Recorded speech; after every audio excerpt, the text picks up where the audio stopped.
Hey there, need a quick balance check without opening the app?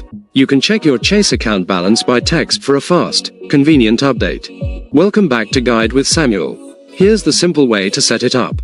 First, you need to enroll in Chase Quick Pay with Zelle. This enables the texting service. Then, you can text specific commands to Chase's shortcode. For example, text BAL to get your checking account balance or HIST for recent transactions.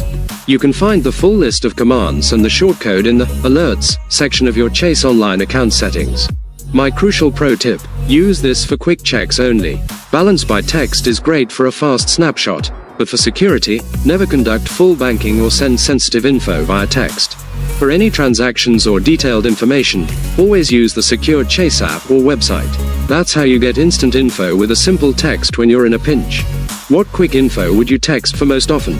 Your balance or recent transactions? Let me know in the comments.